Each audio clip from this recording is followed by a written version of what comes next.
আসসালামু আলাইকুম। AutoCAD 2016 এর আমরা যে ১ম এ যদি আমরা ওপেন করি, ওপেন করার পরে আমার এই ইন্টারফেসটা আসবে। তো ইন্টারফেসে আসার পরে আমার যে কাজটা করতে হবে নতুন একটা পেজ নিতে হবে। তো আমি এখানে স্টার্ট ড্রইং এ ক্লিক করে নিতে পারবো আবার অথবা এখানে ক্লিক করেও আমি নিতে পারবো।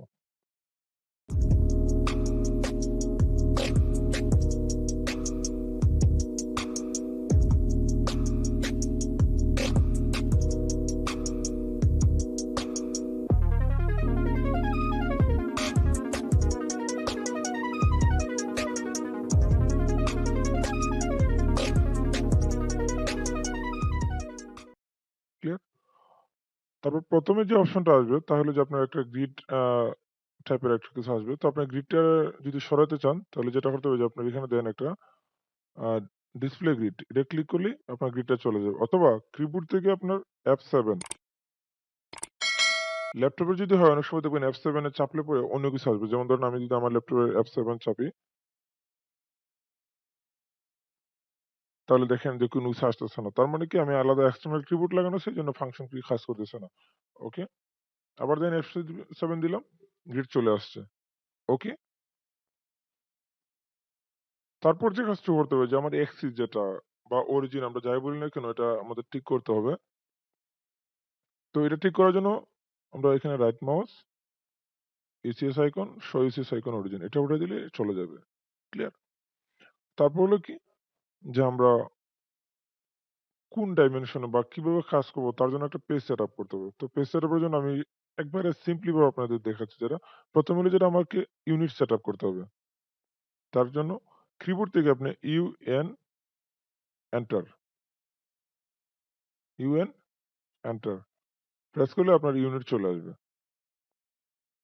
তো ১ম এ আমি যাব ডেসিমেল, ডেসিমেল থেকে আর্কিটেকচারাল, প্রিসিশন ০০ আমরা ১ম এ যে আর্কিটেকচার অর্থাৎ ফুট ইঞ্চি নিয়ে কাজ করব। তার আমরা পরবর্তীতে যেটা যে আপনার এই পেজ দিয়ে যে কিভাবে আপনি মিলিমিটার নিবেন, মিটার নিবেন অর্থাৎ এভরিথিং কনভার্ট কিভাবে করবেন এই কনভার্টিং সিস্টেমটা আমরা পরবর্তীতে আলোচনা করব। আগে ১ম এ আমরা যে AutoCAD এর ভয়টা আসলে আগে দূর করতে হবে। হিন্টস ওকে। তারপর হলো যেটা আমার লিমিট দিতে হবে যে পেজের একটা লিমিট দিব আমরা। লিমিটস ডাবল এন্টার ১ টা ২ টা দেন ১০০০ ফিট। ফিটের চিহ্নটা পাবেন আপনার হলো এন্টারের পাশে যে বাটনগুলো আছে দেখবেন যেটার উপর আপনার ডাবল ইনভা আ ডাব ইনভার্টেড কমা টাইপ যেগুলো ফিট দেন কমা দিবেন। তাহলে একটা লক আসবে আবার ১০০০ ফিট সরি ১০০০ ফিট এন্টার। তাহলে আমার ইউনিট গেল, লিমিট গেল। তারপরে আমাদের ডাইমেনশন সেটআপ করতে হবে। তার জন্য কিবোর্ড থেকে জাস্ট ডি দেন এন্টার। আপনার ডিসপ্লেতে দেখার দরকার নাই যে কি আসতেছে। তারপরে যান আমার আসলো কি ডাইমেনশন স্টাইল ম্যানেজার। তো মডিফাই দেন লাইনস কালার। কালার বিষয়টা কি? আসলে যেমন ধরুন আমরা যদি কালারিং কোনো ডিজাইন করি তাহলে যে লাইনগুলা থাকবে লাইনগুলার আসলে কালার কি আসবে? তো তার জন্য আমরা ডিফল্ট এখানে কালার দিয়ে দিব যেটা যে আপনার বাই লেয়ার অর্থাৎ আমি লেয়ারে যা সেটিং করব তাই আসবে। তারপরে line type by layer, line weight same এখানেও বাই লেয়ার দিব। এখানে আমার যা আছে ডিফল্ট যা দেবো তাই। AutoCAD একটা জিনিস বলে রেখে যদি সেটিং চেঞ্জ করেন সারাদিন চেঞ্জ করলে আপনার চেঞ্জ শেষ হবে না। তো এই ক্ষেত্রে যেটা যে আপনি প্রফেশনালি একটা পেজ সেটিং করার পর জাস্ট ওই পেজটা আপনি কপি পেস্ট করে অনেক জায়গায় কাজ করতে পারবেন। কারণ বারবার একটা পেজ সেটআপ করা আপনার অল টাইম পেজ সেটআপটা মনে নাও থাকতে পারে।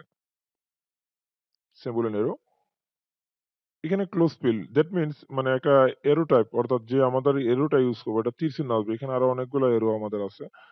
যেটা ইচ্ছা আপনি ইউজ করতে পারেন। সো এখানে প্রফেশনালি যে ২-৩ টা অ্যারো ইউজ করা হয় তার মধ্যে হলো যেটা আপনার ক্লোজ ফিল্ড, তারপর হলো সরি অবলিক ইউ ওকে। আমরা এখানে ৩ টা সেম রাখতেছি। দেন এই এরো সাইজটা কতটুকু? আপনি ১ ইঞ্চি বা ২ ইঞ্চি দিতে পারেন। আমি নরমালি ১ বা ২ দিলাম। ধরুন এখানে ১ দিচ্ছি, ১ এবার ডাইমেনশন ট্যাক্স। অবশ্যই যদি ক্ষুদ্র কোনো মান হয়, যেমন ধরুন আপনার যদি মানে ১ ফিটের নিচে কোনো মান নিয়ে কাজ করতেছেন বেশিরভাগই, তাহলে আপনার মানে ১ ইঞ্চি না দিয়ে ০.৫ ইঞ্চি দিবেন। আচ্ছা। তারপরে এখানে অবশ্য মার্কিং এ থাকতে হবে অর্থাৎ আমি যে জায়গায় ক্লিক করব সেই জায়গা থেকে আমার এরোটা ওকে হবে। দেন আসলাম ট্যাক্স। ট্যাক্স মানে কি? অর্থাৎ আমি যখন কোনো কিছুর নাম লিখবো বা টাইপ করব তখন ওই ট্যাক্স গুলো আমার কিভাবে হবে? সো সেম ভাবে টেক্সটও আমার প্রফেশনাল আসছে। অনেক সময় দেখা গেল যে আমরা টেক্সট দিচ্ছি বোল্ড হয়ে আসতেছে, প্রিন্টের মধ্যে আসতেছে না। তার জন্য আমাদের টেক্সট স্টাইলটা ঠিক করতে হবে। টেক্সট স্টাইল, স্ট্যান্ডার্ডের পাশে ক্লিক করব। ক্লিক করার পর এখানে দেন ফন্ট নেম যেটা আছে, এখান থেকে আমরা জাস্ট কিবোর্ড থেকে টি প্রেস করলে আমাদের টাইমস নিউ রোমানটা চলে যাবে। প্রফেশনালি হলে ২ টা ফন্ট, একটা আরো অনেকগুলো প্রফেশনাল আছে। তো ২ টা প্রফেশনাল আমরা নরমালি ইউজ করি যারা, টাইমস নিউ রোমান আর একটা হলো এরিয়াল। এরিয়াল এই যে এটা। ২ টা প্রায় সেম। দেখেন আমার এখানে হলো এরিয়াল। অবশ্যই ভিডিওগুলো একটু ধৈর্য সহকারে দেখতে হবে, নাহলে কিন্তু সম্ভব না আপনার দ্বারা। ২ টা প্রায় সেম। সো এই ক্ষেত্রে আপনি এরিয়াল ইউজ করতে পারেন অথবা কিউ ইউজ করতে পারেন। এই টাইমস নিউ রোমান। ওকে আমি এরিয়াল দিয়ে রাখলাম। ফন্ট রেগুলারই থাকবে। দেন হাইট অর্থাৎ প্রতিটা অক্ষর আমি নরমালি লিখলে কতটুকু বড় দেখাবে। জাস্ট আপনি 6 ইঞ্চি ইউজ করবেন। দেন এপ্লাই, ক্লোজ। এরপর হলো দেখেন আমার এই টেক্সট গুলা অলরেডি কি আছে হরিজন্টালি আছে। অর্থাৎ আমি যখন কোনো একটা মাপ দেখবো তখন আমার পুরোটা কি যাচ্ছে যে হরিজন্টালি, অর্থাৎ ছোট কোনো ড্রয়িং যদি হয় ধরেন সাপোজ বড় কোনো ড্রয়িং, তখন আপনার মাপে কিন্তু অনেক জানিয়ে নিচ্ছে। দেখেন আমি জাস্ট এটা যদি চেঞ্জ করি তাহলে দেখেন কি অবস্থা হচ্ছে আর এটাতে কেমন দেখা যাচ্ছে। ক্লিয়ার? সো এটা আপনার ইচ্ছা। অবশ্যই অ্যালাইন উইথ ডাইমেনশন লাইন রাখবেন। তারপর হলো ফিটের আমার কোনো কাজ নেই। আপাতত আমরা যে পেজটা সেটআপ করতেছি। তারপরে যাবো প্রাইমারি ইউনিট। অর্থাৎ আমি ১ম এ যে ইউনিট সেটআপে যা দিয়েছিলাম সেম জিনিসটাই এখানে আমাকে এবার দিতে হবে। ইউনিট ফরম্যাটে আমরা দিয়েছিলাম আর্কিটেকচারাল প্রেসিশন ০০। ক্লিয়ার? দেন ওকে, সেট কারেন্ট, ক্লোজ। এবার আমরা দেখব যে আমরা যে পেজটা নিয়েছি পেজটা ঠিক আছে কিনা। এল এন্টার, একটা লাইন টান দিলাম। কিবোর্ড থেকে আপনি F8 অথবা আ এখান থেকে দেখেন অর্থমোডটা দিয়ে দিলে আপনার সোজা হয়ে যাবে। অথবা কিবোর্ড থেকে F8 দিলে বাঁকা হবে। ক্লিয়ার? আচ্ছা। তো আমি আবার F8 দিচ্ছি। সাপোজ ধরেন এখান থেকে দিলাম ১২ ফিট, এন্টার। ওকে? এই। এটাই আমার ১২ ফিট। আমি কিভাবে দেখব? দেখেন এখান থেকে ডাইমেনশন আছে। ক্লিয়ার? আমি ১ম এ পেজ সেটআপটা দেখানোর কারণ হলো যে আমরা পেজ সেটআপটা যদি করে রাখি তারপরে এভরিথিং যতগুলো আমরা মেনু বলেন, টাইটেল বার বলেন, আমি এগুলো জিনিস একটু বিস্তারিত আলোচনা করব। বাট পেজ সেটআপে যদি আপনার ভুল হয় তাহলে আপনার অন্যগুলো কাজ করলেও আমাদের কাজে কোনো লাভ হবে না। ওকে? তো পেজটা আমি সেভ দিব যেভাবে, কিবোর্ড থেকে কন্ট্রোল এস অথবা আমি এখানে দেখেন এই যে লোগোটা আছে AutoCAD এর, রাখার পরে ফাইল, ফাইল থেকে এই যে এখানে দেখেন সেভ, ডেস্কটপ এখানে দিলাম AutoCAD,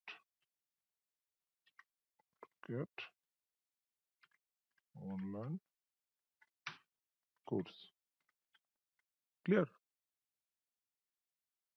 জাস্ট এখানে দেন ফাইল অফ টাইপ। এখন ধরুন আপনার AutoCAD ১৬ তে কোনো একটা ফাইল সেভ দিয়েছেন। বাট আপনার সরি কাজ করতেছেন। মানে অন্য কারো একটা কাছে যদি আপনি ওই ফাইলটা দিতে চান তাহলে তখন হয়তো আপনার যে তার এখানে ১৬ নাই সে ৭ ইউজ করে। এক্ষেত্রে আপনি চাইলে এখান থেকে কনভার্ট করতে পারেন। ক্লিয়ার? সো আমি কনভার্টটা এখন দেখাচ্ছি না। কনভার্টটা আমরা পরবর্তীতে যে কিভাবে আপনি অন্য কোনো ফাইল ধরুন ১০ এ অথবা ১৪ অথবা ১৬ তে কাজ করা ওই ফাইলটা কিভাবে আপনার সাথে কনভার্ট করুন। আমাদেরও লাগতে পারে ধরুন আমি কোনো একটা জায়গায় গেলাম যে আমি ১৬ তে কাজ করি বাট ওই জায়গায় ১৬ টা নাই। কিন্তু সাথে তো আমার ফাইলটা ওপেন করতে হবে। যদি আমি ১৬ ফাইলটি নিয়ে যাই তাহলে কিন্তু কনভার্ট করতে পারবেন না। সো আগে আপনাকে কনভার্ট করে নিতে হবে। সেভ। ওকে ডেস্কটপ দিয়েছি আমরা সহজে খুঁজে পাওয়ার জন্য। সেভ। ওকে? তো এই ছিল আমাদের যে পেজ সেটআপ এর ভিডিও।